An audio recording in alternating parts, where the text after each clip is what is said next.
আসসালামু আলাইকুম।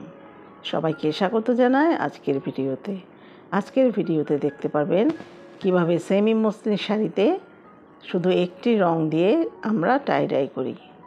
এই যে দেখতে পাচ্ছেন যে বাজার থেকে আমরা কিনে নিয়ে এসেছি একটি সেমি মসলিন হালকা বেগুনি রঙের একটি শাড়ি।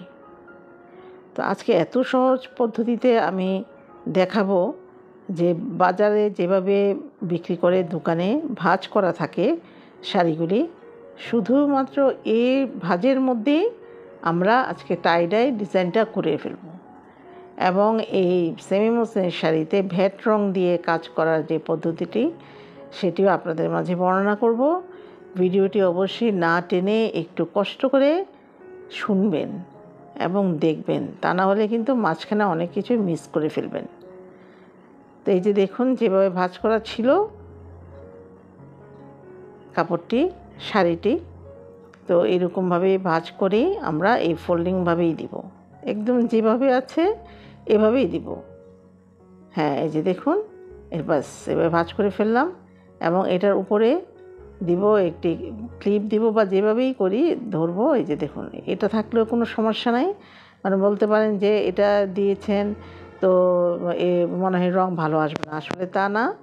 এই শাড়িটা এই কাপড়টা খুবই রংটা খুব অ্যাবজর্ব করে, মানে খুব ধরে এই কাপড়ে।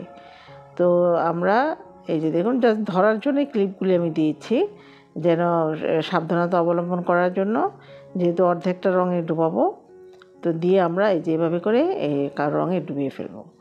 তো রং করার পূর্বে কাপড়টিকে একটু আমরা ঠান্ডা পানিতে ভিজিয়ে নিব। আর রঙের পরিমাণ হচ্ছে, যেহেতু এটা অর্ধেকটা রং করব আর পাতলা কাপড় সেমি মসলিন কাপড় শাড়িটা, যে কারণে বেগুনি ভ্যাট রং আমি 1 তোলা দিয়েছি। তো ফুটন্ত গরম পানিতেই কিন্তু রঙটা গোলাতে হবে। এই ভ্যাট রং গোলানোর একটি ভিডিও আছে আমার চ্যানেলে, ওটা আপনারা দেখে নিতে পারেন। এবং দিয়ে সাথে দিব 1 তোলা ভ্যাট রঙের সাথে হাইড্রোজ এবং কস্টিক ডাবল করে দিব। তো দিয়ে আর রঙের তাপমাত্রা কিন্তু অবশ্যই 60 ডিগ্রি থাকতে হবে, মানে অর্থাৎ আপনার আঙুলটা দিয়ে সহ্য করা যায় এরকম একটা গরমে, কারণ বেশি গরম দেওয়া যাবে না, আবার বেশি ঠান্ডাও দেওয়া যাবে না। তো এই লেভেলে দিলে শাড়ির কোনো ক্ষতি হবে না, কাপড়ের ওটা ভালো থাকবে। তো এভাবে করে খুব ভালোভাবে অর্ধেকটা শাড়ি রঙে ডুবিয়ে দিলাম। দিয়ে দেখুন একটু ভালোভাবে নাড়াচাড়া করতে হবে যেন রং কাপড়ে ঢুকে যায়। তো এইভাবে করে 20 মিনিট এই রঙে কাপড়টি রাখবো। অর্ধেকটা কিন্তু ডুবিয়েছি, যে উল্টিয়ে পাল্টিয়ে ভালোভাবে রং করে নেবেন। আর যদি আপনাদের প্রশ্ন থাকে অবশ্যই আমাকে কমেন্টে জানাবেন। আর যদি ভিডিওটি ভালো লাগে অবশ্যই চ্যানেলটি সাবস্ক্রাইব করবেন এবং নোটিফিকেশনের বেল অল করে রাখবেন। যখনই আমি পরবর্তীতে ভিডিও দিব আপনারা সেগুলি দেখে নিতে পারবেন। তারপর 20 মিনিট পর রং থেকে উঠিয়ে কাপড়টি ওয়াশ করে নেব। তো এখানে ওয়াশ করতে হবে এভাবে, যতক্ষণ পর্যন্ত সাদা পানি না বের হয় ততক্ষণ পর্যন্তই ওয়াশ করবেন, অর্থাৎ 5 থেকে 6 বার এরকম ধুয়ে নিতে হবে। তাহলে যতটুকু রং যাওয়া চলে যাবে আর যতটুকু থাকার থাকবে। এবার ভাঁজ করে খোলা মানে ওয়াশ করবেন, তারপরে আবার ভাঁজটা খুলে পরে আমরা এটা ওয়াশ করে ইস্ত্রি করে নিতে হবে। এই যে দেখুন হয়ে গেল কিন্তু রং করা,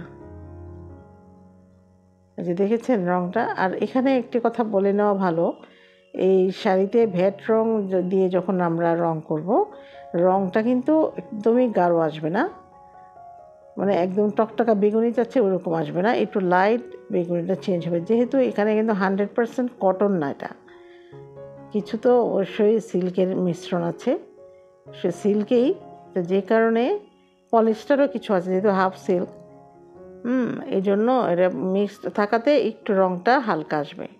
এই যে দেখুন কীরকম জাস্ট এই যে খুলে নিলেই কিন্তু এই যে হয়ে গেল স্টেপ বাই স্টেপ। তো এটাতে আমি অবশ্য ব্লকের কাজ করব, এই জন্য এইভাবে একটা সিম্পল রং করেছি, মাঝখানে আমি ব্লক করে নিব।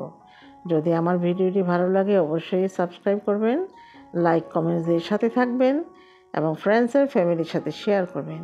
আর ডিসক্রিপশন বক্সে সম্পূর্ণ প্রণালীটি দেওয়া থাকবে। আশা রাখছি আপনাদের ভালো লাগবে। তো সবাইকে আবারও অসংখ্য ধন্যবাদ। আসসালামু আলাইকুম।